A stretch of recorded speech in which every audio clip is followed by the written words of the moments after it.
அனைவருக்கும் இனிய வணக்கங்கள்.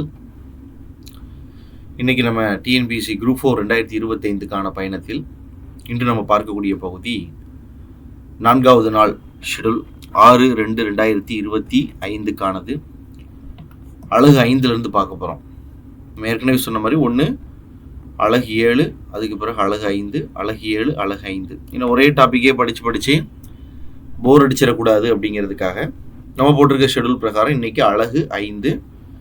என்ன தலைப்பு? வாசித்தல் புரிந்து கொள்ளும் திறன். ஏற்கனவே 4ஆம் தேதி பார்த்த வகுப்பில் அறிமுகம், எப்படி ஒரு பகுதியை வாசிக்கிறதுன்னு பார்த்தோம். அதுபோக மானிய கோரிக்கை அறிவிப்புகள்னா என்ன, அலுவலக ஆணைகள்னா என்னன்னு பார்த்தோம்.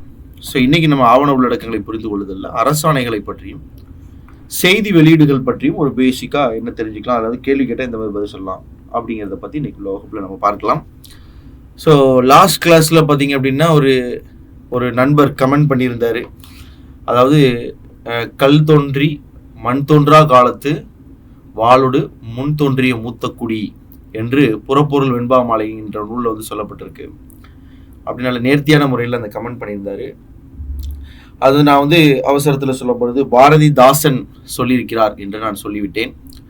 ஸோ அது ஒரு தவறு. அது புறப்பொருள் வெண்பாமாலை என்கின்ற நூலில் சொல்லப்பட்டிருக்கு அப்படிங்கிற ஒரு செய்தி சொல்லியிருக்காரு. முதல்ல அவருக்கு வாழ்த்துக்கள், கரெக்டு தான். ஸோ பாரதிதாசன் அதை சொல்லலை, சரிங்களா? அந்த கோட் பாரதிதாசனால் சொல்லப்படாத ஒரு கோட்டு. ஸோ நம்ம தமிழ் மூத்த குடி அவர்களுடைய வாழ்வியலை பற்றி பேசும் பொழுது அந்த வார்த்தையை சொல்லுவாங்க. கல் தோன்றி மண் தோன்றா காலத்தை வாளோடு முன் தோன்றிய மூத்த குடி என்ற ஒரு வார்த்தையை பயன்படுத்துவார்கள். ஸோ இந்த வார்த்தையானது உங்களுக்கு புறப்பொருள் வெண்பா மாலை என்கின்ற புற இலக்கண நூலில் குறிப்பிடப்பட்டுள்ளது. பாரதிதாசன் கிடையாது. சரி, இன்னைக்கு வகுப்புகளை நேரடியாக போயிடலாம். ஸோ இன்னைக்கு நம்ம அரசாணை அப்படிங்கிற ஒரு பகுதியிலிருந்து பார்க்க போகிறோம். ஸோ முதல்ல அரசாணைனா என்ன அப்படின்னா, பொதுவாக சட்டமன்றத்தில் பேசக்கூடிய எல்லா விஷயத்தையும் மக்களுக்கு நடைமுறைப்படுத்துவதற்கு அரசு பணியாளர்களுக்கு ஒரு ஆணை வேண்டும். சட்டமன்றத்தில் சொல்லியிருப்பாங்க, நகைக்கடன் நாங்கள் 5 பவுனுக்கு கீழே இருக்கக்கூடிய நகைக்கடன் எல்லாத்தையும் தள்ளுபடி பண்ண போகிறோம் அப்படின்னு அந்த அமைச்சர்களோ இல்லை முதலமைச்சரோ கூட சட்டமன்றத்தில் பொதுவாக ஒரு அறிவிப்பை வெளியிட்டிருக்கலாம். உடனடியாக நடைமுறைக்கு வந்துருமா அப்படின்னு கேட்டிங்கன்னா உடனடியாக நடைமுறைக்கு வராது. அப்போ பேசுறது எல்லாமே உடனடியாக நடைமுறைக்கு வராது சட்டமன்றத்தில் பேசுறது. அப்போ அதுக்காக தான் நம்ம என்ன பண்ணியிருக்கோம், தலைமைச் செயலகம் சீஃப் செக்ரட்டரியேட் என்கின்ற ஒரு உறுப்பினை நம்ம நிறுவியிருக்கிறோம். தலைமைச் செயலகம். அந்த தலைமைச் செயலகத்தில் பார்த்தீங்கன்னா துறை சார்ந்த செயலர்கள் இருப்பாங்க. ஒவ்வொரு துறைக்கும் செயலர்கள் இருப்பாங்க. கூடுதலாக தலைமைச் செயலர் சீஃப் செக்ரட்டரி, அவர் தான் மாநிலத்தின் தலை சிறந்த மூத்த IAS அதிகாரி, அவர் இருப்பார்.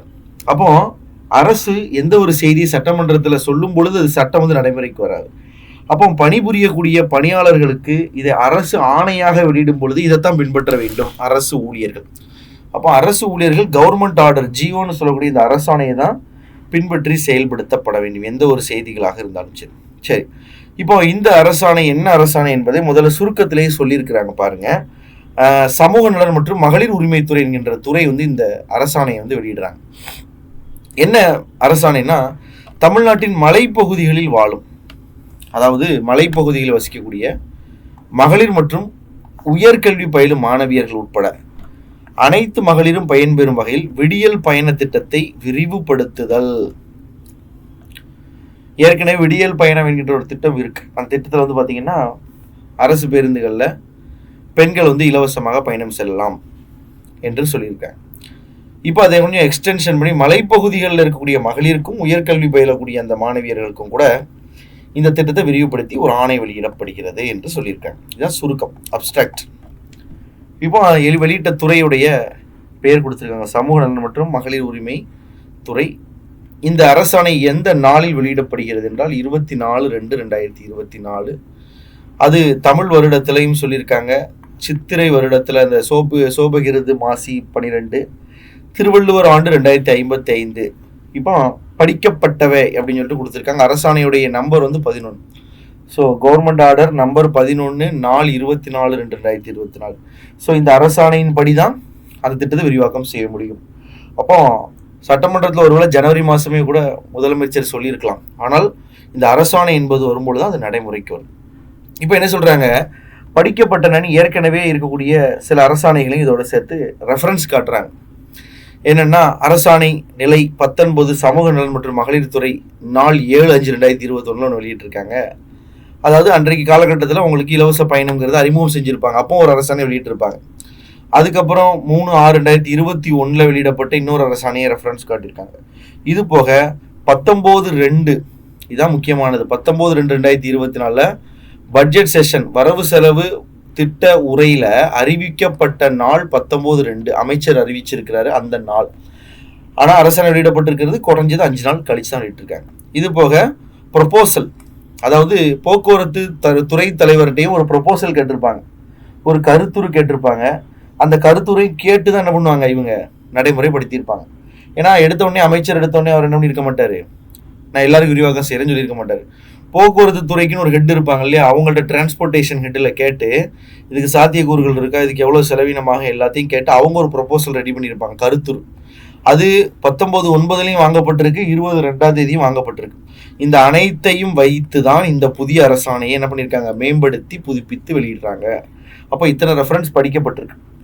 அரசாணை ஏற்கனவே இதற்காக வெளியிடப்பட்ட அரசாணை 7/5/2021, மீண்டும் வெளியிடப்பட்டுள்ள அரசாணை 3/6/2021, வரவு செலவு திட்ட உரை அறிவிப்பு சட்டமன்றத்தில் 19/2/2024, இது போக போக்குவரத்து துறை தலைவருடைய கருத்துரு அதுவும் நினைச்சிருக்கிறாங்க. மொத்தம் 4 படித்து புதுசாக வெளியிட்டு இருக்காங்க. இந்த ஜிஓ நீங்கள் நெட்டில் கூட இன்டர்நெட்டில் கூட தேடி எடுத்துக்கலாம். ஜிஓடைய நம்பர் அரசாணை 11/24/2024 நடிச்சுன்னா அது வந்துடும், அப்படியே தமிழ்லேயே வந்துடும் இந்த ஜிஓ. அதனால் ஜிஓ நம்ம ஒரு சாம்பிளுக்கு தான் எடுத்து வச்சுருக்கோம். இந்த ஜிஓவை நீங்கள் பிடிஎஃபாக வாங்கி படித்து பிரயோஜனம் கிடையாது. நான் மறுபடியும் சொல்கிறேன், ஆவணங்களை படித்து புரிந்து கொள்ளும் திறன் தான் வேணும். நான் ஒரு ஜென்ரலாக ஒரு ஜிஓ எடுத்து உங்களுக்கு புரிகிற மாதிரி வச்சுருக்கேன். இதே மாதிரி எல்லாவற்றிற்கும் அரசாணை இருக்குது. அரசாணைப்படி தான் யார் செயல்பட முடியும், அரசு பணியாளர் செயல்பட முடியும். இதில் சொல்லியிருக்கக்கூடிய ஆணைகளை பின்பற்றணும். இதில் ஏதாவது ஒன்று பின்பற்றலைன்னா அரசு நடவடிக்கை எடுப்பாங்க. இதில் சொல்லாத ஒரு ஆணையை நிறைவேற்ற சொல்லி நம்ம அவங்களை கட்டாயப்படுத்த முடியாது, அவங்க டெசிஷன் எடுக்க முடியாது. என்ன சொல்லிடுவாங்க, அரசாணைப்படி தான் நாங்கள் செயல்படுறோம்னு சொல்லிட்டு முடிச்சிடுவாங்க. சொல்கிறது புரிதுங்களா உங்களுக்கு? உதாரணத்துக்கு அரசு கூட்டுறவு நிறுவனங்களில் பெற்ற 5 பவுன் வரைக்கும், அதாவது 40 கிராம் அளவு இருக்கக்கூடிய நகைகளை தள்ளுபடி செய்யலாம் அப்படின்னு ஒரு சட்டசபையில் பேசியிருக்காங்கன்னா அதை வைத்து ஒரு அரசாணையை வெளியிட்டுருவாங்க. என்னைக்கு வெளியே வருதோ அன்னிலிருந்து எஃபெக்டிவாக மாறுது, டேட் எஃபெக்டிவாக நடைமுறைக்கு வருது. இப்போ அவங்கள்ட்ட போய் 6 பவுன் நகை உள்ளதையும் சேர்த்து தள்ளுபடி பண்ணுங்கன்னா அரசு ஊழியர்கள்ட்ட போய் நம்ம கட்டாயப்படுத்த முடியாது. அவங்க என்ன செய்வாங்க, இந்த ஆணையை படித்து ஆணையில் இருக்கிறபடி மட்டும்தான் அவங்களால செயல்பட முடியும். அதுக்கு தான் வேலைக்கு வந்திருக்கிறாங்க. நாளைக்கு நீங்களுமே அரசு பணியாளராக அந்த சீட்டில் உட்காந்திங்கன்னா உங்களுக்கு என்ன ஆணையோ அதுதான் நீங்கள் செய்ய முடியும். ஓன் டெசிஷன் எடுக்க முடியாது பெரிய விஷயங்கள்ல. சரி, இப்போ ஆணையில் என்னென்னலாம் சொல்லியிருக்காங்க, எதெல்லாம் செய்யலாம்னு சொல்லியிருக்கிறாங்க. ஃபஸ்ட்டு முதலாவதாக படிக்கப்பட்ட அரசாணையில் ஃபர்ஸ்ட் உள்ள ஜியோவில் என்ன இருந்துச்சுன்னா, தமிழ்நாட்டில் இயங்கும் சாதாரண கட்டண நகர பேருந்துகளில் பணிபுரியும் மகளிர், உயர்கல்வி பயிலும் மாணவர்கள் உள்ளிட்ட அனைத்து மகளிருக்கும் கட்டணமில்லா பயணம் மேற்கொள்வதற்கு அனுமதிக்கப்பட்டிருக்கு. ஏற்கனவே உள்ள முதல் ஜியோ ரெஃபரன்ஸ் காமிச்சிருக்காங்க இல்லையா, அந்த இருக்கு இல்லையா, இந்த ஜியோவில் பணிபுரியும் உயர்கல்வி மாணவர்கள் எல்லாருக்கும் கட்டணமில்லா பேருந்து மேற்கொள்வதற்கு அனுமதிச்சிட்டோம் ஏற்கனவே. இப்போ மேலே 2வதாக படிக்கப்பட்ட அரசாணையில் இதில் என்ன சார் திருத்தி வெளியிட்டிருக்காங்க, 5வது மாதம் வெளியிட்டது 6வது மாதம் இன்னொரு ஜியோ வெளியிட்டிருக்காங்கன்னா, திருநங்கையர்களும் கேட்டிருக்காங்க அரசிட்ட மக்கள்கிட்ட கோரிக்கை வைக்கிறாங்க. என்ன வைக்கிறாங்க, மகளிருக்கு மட்டும்தானா எங்களுக்கு கிடையாதான்னு கேட்கும் பொழுது 2வதாக படிக்கப்பட்ட அரசாணையில் என்ன பண்ணியிருக்காங்களாம், திருநங்கையர் தங்களது சமூக பொருளாதார தேவைகளுக்காக வெளியில் செல்லும் பொழுது அவர்களது பாதுகாப்பான பயணத்தை உறுதி செய்யும் பொறுத்து அனைத்து அரசு போக்குவரத்து கழக கட்டுப்பாட்டில் இருக்கும் சாதாரண கட்டண நகர பேருந்துகளில் சமூக நலத்துறையின் கீழ் செயல்படும் திருநங்கை நல வாரியத்தில் பதிய பெற்று வழங்கப்படும் அடையாள அட்டையுடன் பயணம் மேற்கொள்ளும் திருநங்கையர் அனைவரும் கட்டணமில்லா பயண சீட்டுடன் பயணம் மேற்கொள்வதற்காக அனுமதிக்கப்பட்டிருக்கு. அப்போ 2 ஜியோவுக்கு வித்தியாசம் புரியுது அவங்களுக்கு. இதே எங்க விளக்குறாங்க ஜியோவில். முதல் ஜியோவில் பொதுவாக எல்லா மகளிருக்கும் உயர்கல்வி பயிரும் மாணவர்களுக்கும் நம்ம மாணவிகளுக்கு என்ன பண்ணியிருந்தோம், அரசுடைய நகர பேருந்துகளில் சாதாரண கட்டணத்தை இலவசமாக அறிவிச்சிருந்தோம். அதற்கு பிறகு 6வது மாதம் வெளியிடப்பட்டிருக்கக்கூடிய இந்த அரசாணையில் திருத்தம் செய்யப்பட்டு அதை திருநங்கையர்களுக்கும் விரிவாக்கம் செஞ்சுருக்காங்க. திருநங்கையருக்கு எப்படி விரிவாக்கம் செஞ்சுருக்காங்க, தமிழ்நாடு அரசு சமூக நலத்துறையோடைய கட்டுப்பாட்டில் இருக்கக்கூடிய திருநங்கையர் நல வாரியத்தில் பதிவு செஞ்சு அடையாள அட்டை வைத்திருக்கக்கூடிய திருநங்கைகளுக்கு தான் அது பொருந்தும்னு சொல்லியிருக்காங்க. இப்போ 3வது வரவு செலவு திட்டத்தை சொல்றாங்க. மேலே 3வதாக படிக்கப்பட்ட அறிவிப்பில் மாண்புமிகு நிதி மற்றும் மனிதவள மேம்பாட்டுத்துறை அமைச்சர் அவர்கள் 19/2/2024 அன்று ஆற்றிய வரவு செலவு திட்ட உரையில் பின்வருமாறு வெளியிட்டிருக்கார். இந்த இதை சொல்லிட்டார். என்ன சொன்னாரு? மாநிலத்தின் மலைப்பகுதிகளில் வாழும் மகளிர் பயன்பெறும் வகையில் நீலகிரி, கொடைக்கானல், வால்பாறை போன்ற மலைப்பகுதிகளுக்கும் இத்திட்டம் விரிவுபடுத்தப்படும். மகளிரின் பேராதரவு பெற்ற இத்திட்டத்திற்கான மானியத் தொகையாக 3050 கோடி ரூபாயை 24-25 ஆண்டின் வரவு செலவு திட்ட மதிப்பீடுகளில் அரசு ஒதுக்கி இருக்கிறாங்க. ஸோ எவ்வளோ ஒதுக்கியிருக்காங்க? 3050 கோடி ரூபா ஒதுக்கிட்டாங்க. ஸோ இதை அமைச்சர், நிதி அமைச்சரும் படிச்சுட்டார். அப்போ 3 முடிஞ்சிருச்சு. இப்போ போக்குவரத்து துறைக்கு உள்ளது. மேலே 4வதாக படிக்கப்பட்ட போக்குவரத்து துறை தலைவரது கருத்துருவில் அவர் என்ன சொல்லியிருக்காரு? டிபார்ட்மெண்ட் அவர் தானே, மினிஸ்டர் இருந்தாலுமே டிபார்ட்மெண்ட்டோடைய ஹெட் என்ன சொல்றாருன்னா, நகர பேருந்துகள் இல்லாத இடங்களில் விடியல் பயண திட்டத்தை செயல்படுத்துவதற்கு சாத்தியக்கூறுகள் ஆய்வு செய்யப்பட்டன என்றும், தமிழ்நாட்டின் மலைப்பகுதிகளில் இயக்கக்கூடிய பேருந்துகள் மோட்டார் வாகன சட்டப்படி மழை பேருந்து என குறிப்பிடப்படுகிறது என்றும், பேருந்துகள் ஏற்ற இறக்கங்கள் உள்ள மலைப்பகுதிகள் இயக்கப்படுவதால் பாதுகாப்பு கருதி பயணிகள் நின்று பயணம் செய்வதற்கு அனுமதி இல்லை என்றும், போக்குவரத்து கழகம் வாரியாக, அதாவது விழுப்புரம், சேலம், கோயம்புத்தூர், மதுரை ஆகிய மாவட்டங்களில் 475 மலை பேருந்துகள் இயக்கப்படுகின்றது என்றும், 100% மலைப்பகுதிகள், அதாவது ஃபுல்லி காட் மற்றும் பகுதி மலைப்பகுதிகள் பார்ஷியலி காட் இயக்கப்படக்கூடிய சாதாரண கட்டண பேருந்துகளில் பேருந்து வசதி உள்ள பகுதி, அதாவது சர்வீஸ் ஏரியாவுக்கு மட்டும் 35 கிலோமீட்டர் வரைக்கும் மற்றும் பேருந்து வசதி இல்லாத இடங்களில் 40 கிலோமீட்டர் வரைக்கும் இயக்கலாம் எனவும், அதற்கான இழப்பீட்டுத் தொகையை ஒரு பயனாளிக்கு ரூபாய் 22 வீதம் சம்பந்தப்பட்ட போக்குவரத்து கழகங்களுக்கு ஈடு செய்யும் வகையில் இழப்பீடு வழங்குமாறும் போக்குவரத்து துறை தலைவர் அரசை கேட்டுக்கொண்டுள்ளார். இதான் 4வது கருத்துருல அவர் சொன்னது. என்ன சொல்லியிருக்கிறாரு நல்லா வாசிச்சு பார்த்தீங்கன்னா, ஏன்னா இவர் தான் டிபார்ட்மெண்ட்டு, துறை சம்பந்தப்பட்ட அலுவலர் இவர் தான். அவர் என்ன சொல்றாரு? மினிஸ்டர் பேசியாச்சு சட்டசபையில். அப்போ நகர பேருந்துகள் இல்லாத இடங்கள்ல இந்த திட்டத்தை செயல்படுத்தலாமா அப்படின்னு நாங்கள் ஆராய்ச்சி பண்ணி பார்த்தோம். இப்போ நகர பேருந்து இல்லாத இடங்களுக்குன்னா இப்போ மலைப்பகுதின்னு அவர் சொல்லியிருக்கார். மலைப்பகுதிகளுக்கு நம்ம ஏற்கனவே பேருந்துகள் இயக்கிக்கிட்டு இருக்கோம். மோட்டார் வாகன சட்டத்தின்படி மலைப்பகுதிகளில் போகக்கூடிய பஸ்ஸுகளுக்கு எப்படி நம்ம மென்ஷன் பண்ணுறோம்? காட் அப்படின்னு குறிப்பிடுறோம். ஏன்னா ஏற்ற இறக்கத்தோட பஸ்ஸு போகும், கொஞ்சம் ரிஸ்க் அதிகங்கிறதுனால அங்கே ஸ்டாண்டீஸ் அப்படிங்கிறது, அதாவது பஸ்ஸில் நின்றுட்டு போகிறதுங்கிறது மலைப்பகுதிகளில் நம்ம டிரான்ஸ்போர்ட்டேஷனை பொறுத்த வரைக்கும் அதுக்கு அனுமதி கிடையாது. ஸோ போக்குவரத்து கழகங்கள் வழியாக, அதாவது விழுப்புரம், விழுப்புரம், சேலம், கோயம்புத்தூர், மதுரை மாவட்டங்களில் 475 மலைப்பெயர்கள் இயக்கப்பட்டிருக்கு இன்னைக்கு வரைக்கும். அதில் 100% ஃபுல்லி காட்னு சொல்கிறாங்க. 100%, அதாவது ஃபுல்லாக அது மலைப்பகுதி தான்ப்பா அப்படிங்கிற இடமும், சில இடத்துல சில இடத்துல மேடு பள்ளங்கள் மலைகள் அப்படி வர்றத பார்ஷியலி காட்ஸ்னு இயக்கிறோம்.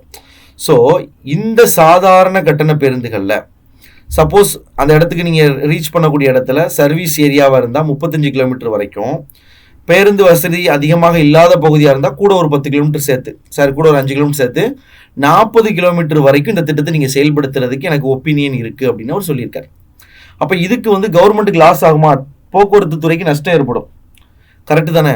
அப்போ போக்குவரத்து துறைக்கு ஒரு நஷ்டத்தை என்ன சொல்கிறாங்கன்னா, ஒரு பயனாளிக்கு 22 ரூபா அப்படிங்கிற வீதத்தில் என்ன பண்ணணுமா, போக்குவரத்து கழகங்களுக்கு ஈடு செய்யும் வகையில் எங்களுக்கு இழப்பீடு தாங்க அப்படின்னு போக்குவரத்து துறை தலைவர் தெரிவிச்சிருக்கிறார். இப்போ நீங்கள் தான் ஒரு துறையில் ஒரு அதிகாரியாக இருக்கிறீங்க. அரசு உங்கள் துறை சார்ந்த ஒரு திட்டத்தை இலவசமாக மாற்றுறதுன்னா அந்த துறைக்கான நஷ்டத்தை நீங்கள் எடுத்துக்கிற முடியாது. அப்போ என்ன செய்யுதுன்னா, இலவசம்னா யாருக்கு இலவசம்? பொதுமக்களுக்கு இலவசம். அப்போ அந்த இலவசத்தை யார் சரி கட்டுவா? அரசாங்கம் தான் சரி கட்டும். இப்போ இலவசமாக தையல் இயந்திரம் கொடுக்குறாங்க, இலவசமாக காலனி கொடுக்குறாங்க, இலவசமாக லேப்டாப் கொடுக்குறாங்கன்னா நமக்கு அரசு இலவசமாக தருது. அரசுக்கு யார் இலவசமாக கொடுப்பாங்க? அப்போ அரசு என்ன பண்ணணும்? அதை அரசு செலவு செய்ய வேண்டும். இப்போ 3050 கோடி ரூபாயை அரசு கொடுத்துருச்சு, அதை ஒதுக்கி வச்சிருக்கிறாங்க.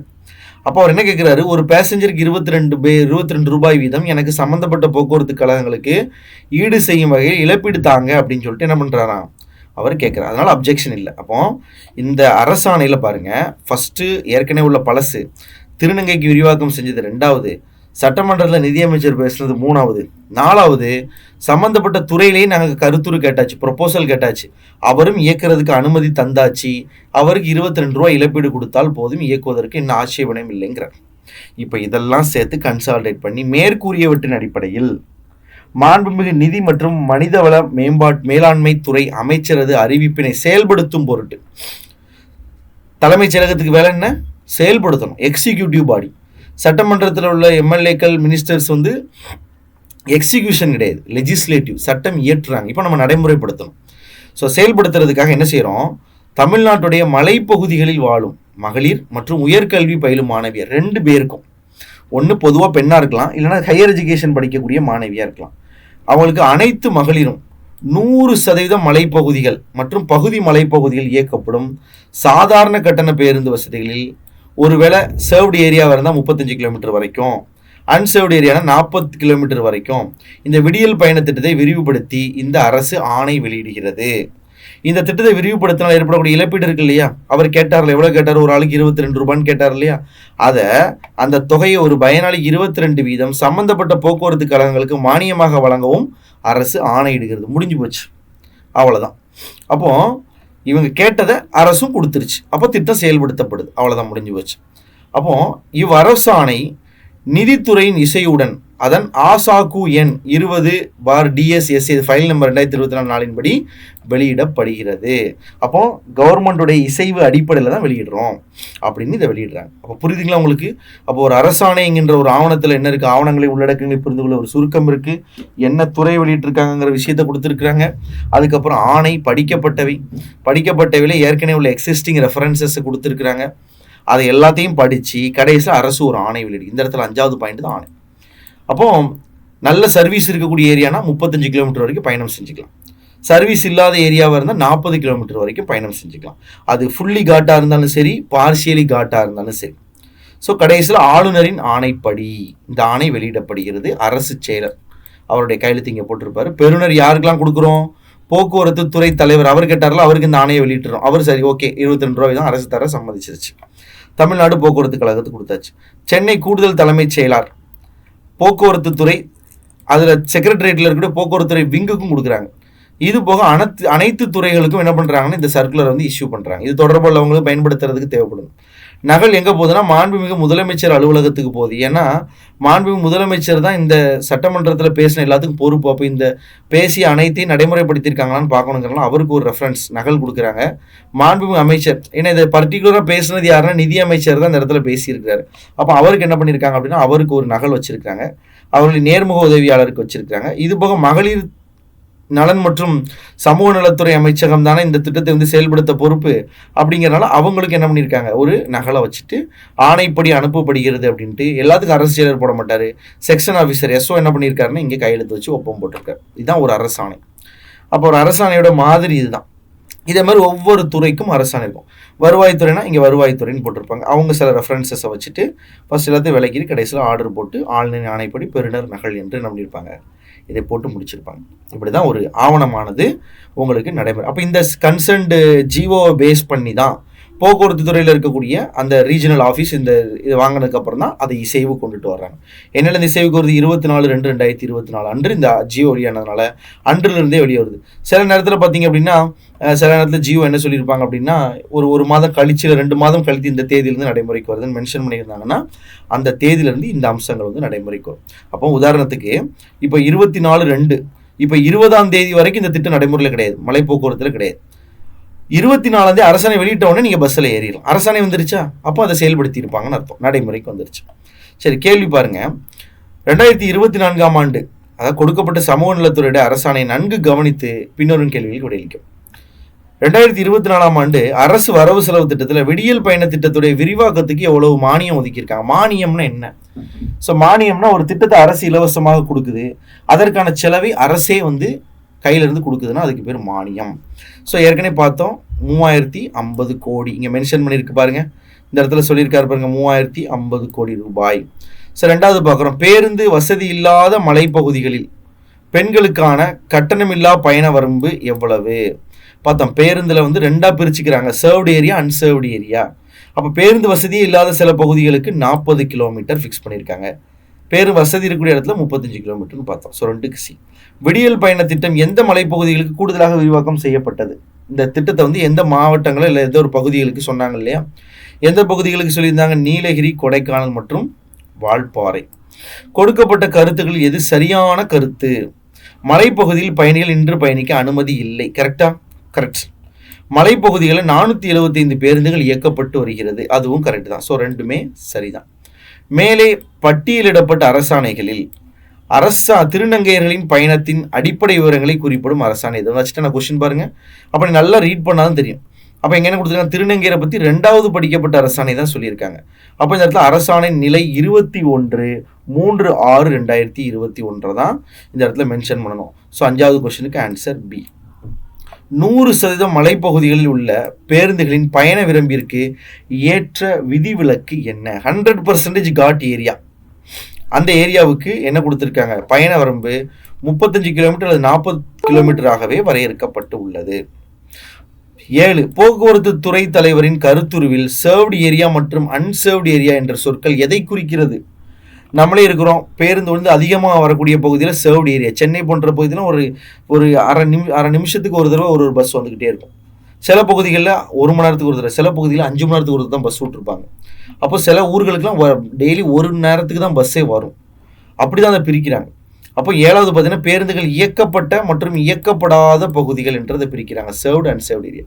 ஸோ ஜியோ புரிஞ்சிருக்கும்னு உங்களுக்கு நினைக்கிறேன். இது வந்து ஒரு மாடல் தான். அதுக்காக இந்த ஒரு ஜியோவை மட்டுமே நம்ம வச்சுட்டு ரெஃபர் பண்ணிகிட்டே இருக்கக்கூடாது. பொதுவாக அரசு ஏதாவது திட்டங்கள் நடைமுறைப்படுத்துகிறாங்க. இப்போ உதாரணத்துக்கு காலை உணவு திட்டம்னு ஒரு திட்டத்தை கொண்டு வராங்க பள்ளிக்கூடங்கள். அப்போ அந்த ஜியோ எப்படி இருக்குன்னு நீங்கள் எடுத்து பார்க்கலாம். இது யார் யாருக்கெல்லாம் பொருந்து, இதுக்கு எவ்வளோ அரசு நிதி உதவி செஞ்சுருக்கிறாங்க அப்படிங்கிறதெல்லாம் நீங்கள் பார்த்து புரிந்து கொள்ள முடியும். இதில் முதலமைச்சருக்கோ யாருக்கும் வேலை கிடையாது. ஏன்னா எக்ஸிக்யூஷன் ஆர்டர், ஆணைங்கிறது யார் செயல்படுத்த போகிறாங்க? இதை போக்குவரத்து துறையில் இருக்கக்கூடிய ஊழியர்கள் இதை செயல்படுத்த போகிறாங்க. அப்போ அவங்களுக்கான இந்த ஆர்டராக இதை என்ன பண்ணுறாங்க? இந்த ஆணையை கொடுத்துருக்குறாங்க. நெக்ஸ்ட் ஒரு ஆவணத்தில் நம்ம பார்க்கக்கூடியது அரசு செய்தி வெளியீடு. கவர்மெண்ட்டு பார்த்தீங்க அப்படின்னா ப்ரெஸ் ரிலீஸ்ன்னு சொல்லுவாங்க. அப்பப்போ ஒரு செய்தி வெளியிடுவாங்க.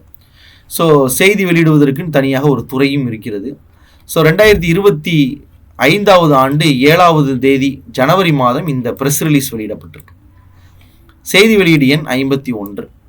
அதாவது நம்ம எல்லாருக்குமே தெரியும், அண்ணா யூனிவர்சிட்டியில் வந்து ஒரு பாலியல் குற்றச்சாட்டு சம்பந்தமான ஒரு புகார் வந்து பரவி மக்கள் மனதில் வந்து ஒரு பெரிய அலையை ஏற்படுத்தியது கடந்த மாதம். அந்த நிகழ்வு குறித்து அரசு வந்து ஒரு ஆய்வு கூட்டம் ஒன்று நடத்தியிருக்கிறாங்க. ஏன்னா கவர்மெண்ட்டை பொறுத்த வரைக்கும் ஒரு பப்ளிக் பாடி, யாரும் பொறுப்பு கிடையாது, தனியால் பொறுப்பு கிடையாது, அரசுங்கிறது கூட்டு பொறுப்பு தான். அப்போ இந்த மாதிரி விஷயம் நடந்துச்சுனாலே உடனே என்ன பண்ணுவாங்க அப்படின்னா அரசு ஏதோ ஒரு ஆக்ஷன் எடுத்துருக்கிறத மக்கள்கிட்ட காட்டுவாங்க, ஒரு ஆய்வு கூட்டம் நடத்துவாங்க, வேற என்ன செய்யலாம். ஏன்னா ஏற்பட்ட பிரச்சனைக்கு சரியான தீர்வு காண்பது ஒரு பக்கம், இன்னொரு பக்கம் என்னன்னா இதற்கு பின் இப்படி ஒரு பிரச்சனை வந்து ஏற்படாமல் இருக்க என்ன செய்ய வேண்டும்.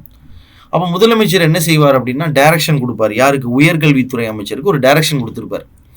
இந்த மாதிரி என்னன்னு பார்த்து அதை சரி செய்யுங்கன்னு சொல்லிட்டு போயிருப்பார். அப்போ உயர்கல்வித்துறை அமைச்சர் ஃபர்ஸ்ட் என்ன பண்ணணும்? அதை ஃபஸ்ட்டு ஒரு ஆய்வு நடத்தி ஏன் இந்த மாதிரி நடக்குது அப்படிங்கிறதெல்லாம் ஃபஸ்ட்டு ஆராய்ச்சி பண்ணி நிறைய ரெஸ்ட்ரிக்ஷன்ஸ் கொடுக்கணுமா, இல்லை என்ன மாதிரி செய்யணும் அப்படிங்கிறத பற்றி ஆய்வு செய்து வெளியிட்டிருக்காங்க. இது தமிழ்நாடு கவர்மெண்ட் tn.gov.inங்கிற வெப்சைட் போனீங்கன்னா செய்தி வெளியீட்டில் கொடுத்துருக்கக்கூடிய ஒரு பொதுமக்களுக்கான செய்தி வெளியீடு.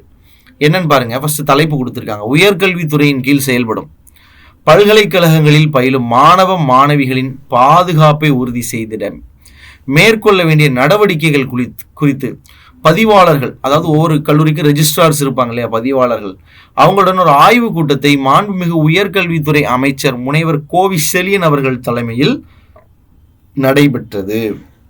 சரி, இப்போ பாருங்க, ஃபர்ஸ்ட் வென்யூ சொல்றாங்க என்ன நடந்துச்சு. தமிழ்நாட்டில் உள்ள பல்கலைக்கழகங்களில் மேற்கொள்ள வேண்டிய பாதுகாப்பு நடவடிக்கை, மாணவ மாணவிகளின் பாதுகாப்பிற்கு மேற்கொள்ள வேண்டிய முன்னெச்சரிக்கைகள் மற்றும் பல்கலைக்கழகங்களுடைய செயல்பாடுகள், இது எல்லாத்தையுமே குறித்து ஒரு ஆய்வு கூட்டம் மாண்புமிகு உயர்கல்வித்துறை அமைச்சர் முனைவர் கோவி செழியன் அவர்கள் தலைமையில், அதாவது 7/1/2025 நாமக்கல் கவிஞர் மாளிகையில் நடைபெற்றது. ஃபர்ஸ்ட் ஆய்வு கூட்டம் நடத்துவாங்க. ஒரு பிரச்சனை ஆச்சுன்னா ஃபர்ஸ்ட் என்ன பண்ணணும்? இன்வெஸ்டிகேஷன் பண்ணணும். எடுத்தோடனே ஒரு தீர்வு கொடுத்துட முடியும். என்ன ஏன்பா நடந்துச்சுன்னு கேட்கணும். மினிஸ்டர், ரெஸ்பான்சிபிள் மினிஸ்டர் இருக்கிறாரு, அவர் கூப்பிட்டு சம்மந்தப்பட்ட ரெஜிஸ்ட்ரார், சம்மந்தப்பட்ட உயர்கல்வித்துறையில் இருக்கக்கூடிய முக்கியமான அதிகாரிகள் எல்லாத்தையும் கூப்பிட்டு ஒரு மீட்டிங் போட்டிருப்பார். இந்த கூட்டத்தில் என்ன முடிவு எடுத்திருக்கிறாங்கன்னா, மாண்புமிகு உயர்கல்வித்துறை அமைச்சர் என்ன சொல்லியிருக்கிறாரு அப்படிங்கிறது அந்த செய்தி தெரிவிலே சொல்றாங்க. மாண்புமிகு தமிழ்நாடு முதலமைச்சர் அவர்கள் இந்திய அளவில் உயர்கல்வியில் தமிழ்நாடு முதன்மை மாநிலமாக விளங்கும் வகையில் சீரிய திட்டங்களை வழங்கி செயல்படுத்தி வருகிறார் அப்படின்னு சொல்றாரு. முதல் பாயிண்ட் என்ன சொல்றாரு?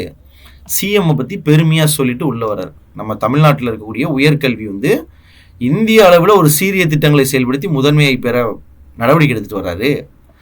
மாணவ மாணவிகளுடைய கல்வி தரம் உயர வேண்டும். மாணவ மாணவிகள் கல்வி கற்க பொருளாதாரம் ஒரு தடையாகவே இருக்கக்கூடாது என்பதை கருதிதான் புதுமை பெண் திட்டம், தமிழ் புதல்வன் திட்டம், நான் முதல்வன் திட்டம் போன்ற திட்டங்களை செயல்படுத்தி வருகிறார்கள். ஏன்னா ஒரு அமைச்சர் எடுத்த உடனே நான் தான் எல்லாத்தையும் கண்டுபிடிச்சேன், நான் தான் அப்படின்னு சொல்ல முடியாது. அவருக்கு மேலே சிஎம் இருக்கிறதுனால சிஎம் வந்து இவ்வளோ ஸ்கீம்ஸ் நம்ம கொண்டு வந்துட்டு இருக்கோம் அப்படிங்கிறத ஃபஸ்ட் பெருமையாக சொல்கிறார்.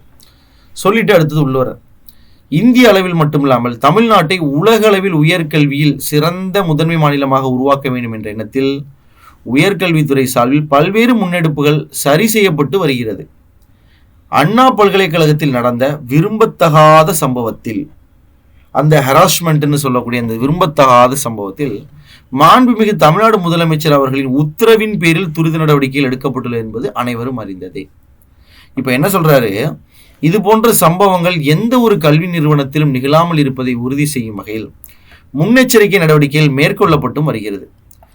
கல்வி நிறுவனங்களில் இரவு நேரங்களில் அனைத்து பகுதிகளிலும் மின்விளக்கு, கண்காணிப்பு கேமராக்கள் இருப்பதை உறுதி செய்ய வேண்டும்.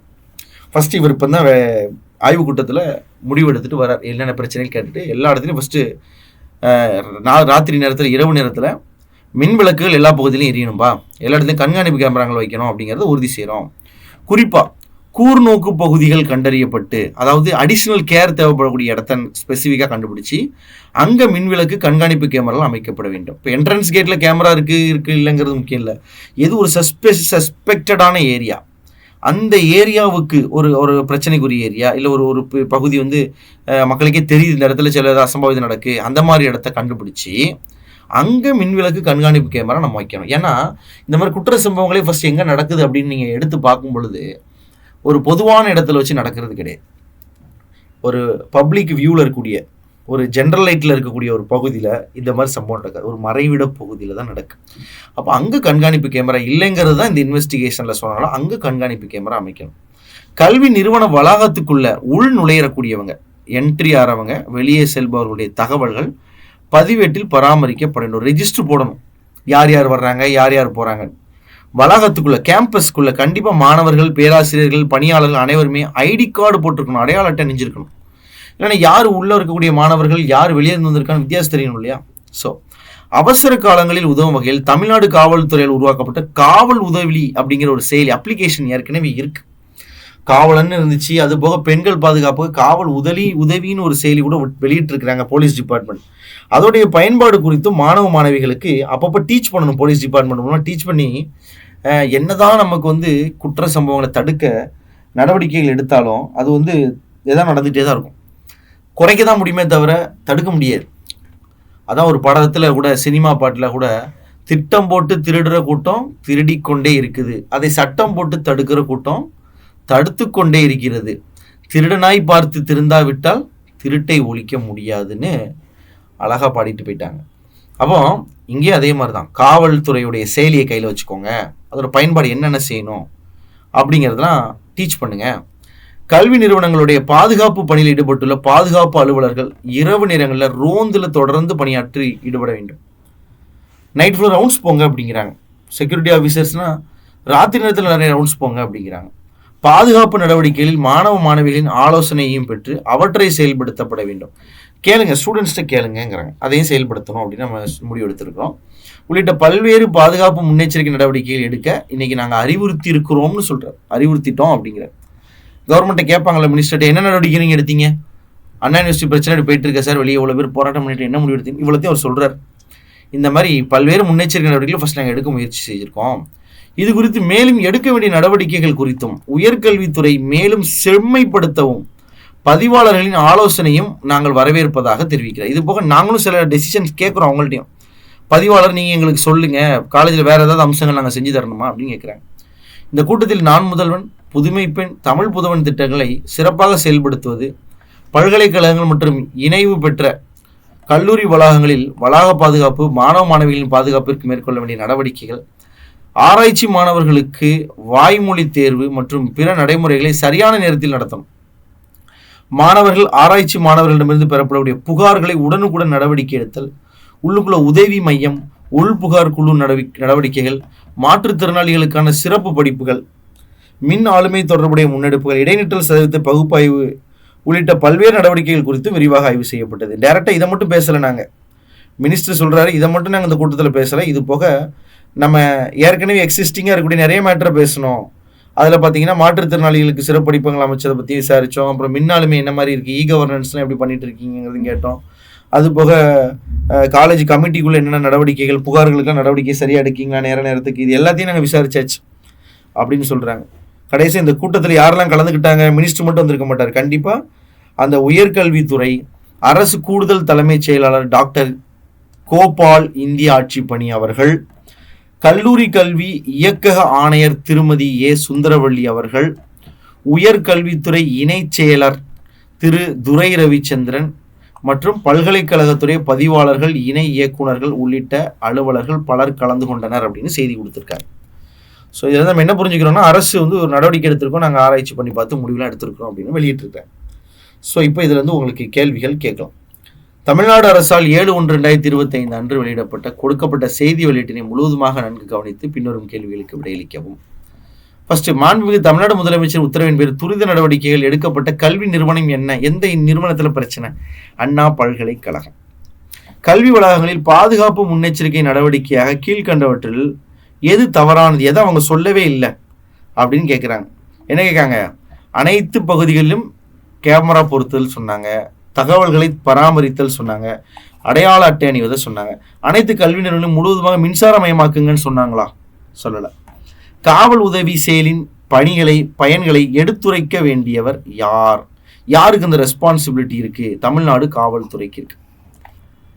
பாதுகாப்பு முன்னெச்சரிக்கை நடவடிக்கைகள் இரவு நேரங்களில் எதற்கு முக்கியத்துவம் அளிக்கப்படுகிறது? நைட் டைம்ல என்ன சொல்லியிருக்கிறாங்க? முக்கியமா மின்விளக்குகளை அணைக்க சொன்னாங்களா? மாணவர்கள் தேர்வு செய்யாது கண்காணிப்பு கேமரா ஸ்கீம், அதெல்லாம் சொல்லல. பாதுகாப்பு அலுவலர்களுடைய தொடர் ரோந்து பணியை சொல்லியிருந்தாங்க. உயர்கல்வித்துறையின் கீழ் மதிப்பீடு செய்யப்பட்ட பல்கலைக்கழகம் மற்றும் கல்லூரியில் மேற்கொள்ளப்பட வேண்டிய முக்கிய நடவடிக்கையாக எது குறிப்பிடப்பட்டிருக்கிறது? எந்த விஷயத்தை சொன்னாங்க? பதிவுகளை பராமரித்தலா? என்னது? வளாகங்களின் வெளியே செல்லும் மாணவர்களின் பதிவுகளை பராமரித்தல். 6, உயர்கல்வித்துறையில் பாதுகாப்பு நடவடிக்கைகள் மற்றும் முன்னெடுக்கைகளை ஆய்வு செய்த கூட்டத்திற்கு தலைமை வகித்தவர் யார்? இந்த கூட்டத்துக்கு யாரு ஹெட்னு கேட்காங்க. முனைவர் கோவிச்செழியன், அதாவது உயர்கல்வித்துறை அமைச்சர். மீதி உள்ளவங்களும் கலந்துக்கிட்டாங்க.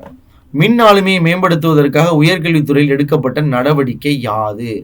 மின் ஆளுமை சார்ந்த திட்டங்களை தொடங்குதல் பற்றியும் விசாரணை செய்தார்கள்னு சொல்லியிருந்தோம். ஸோ இவ்வளோதான். ஸோ கேள்வி அப்படின்னு எடுத்து பார்த்தீங்கன்னா உங்களுக்கு புரிஞ்சுக்கிறது தான் நமக்கு தேவை. இது மாதிரி இன்னும் 10-20 கேள்விகள் கூட நம்ம வைக்க முடியும்.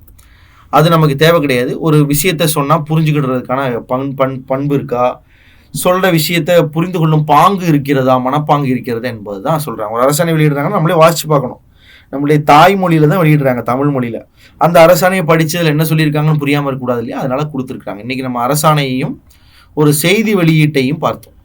நான் ஏற்கனவே போன வகுப்புக்கு முந்தின வகுப்பில் சொன்ன மாதிரி ஆவண உள்ளடக்கங்களை புரிந்து கொள்ளுதல். ஆவணம் என்றால் எடுத்த உடனே பெரிய பெரிய டாக்குமெண்ட்ஸை படிக்க சொல்லுவாங்க கிடையாது. அரசாணை சாதாரணமாக பேசிக்காக அரசு கொடுக்கக்கூடிய ஆவணங்களை படித்து அதை புரிந்து கொள்ளக்கூடிய திறன் இருக்கிறதா என்பதை புரிந்து கொள்வதற்கு தான் இந்த பயிற்சி.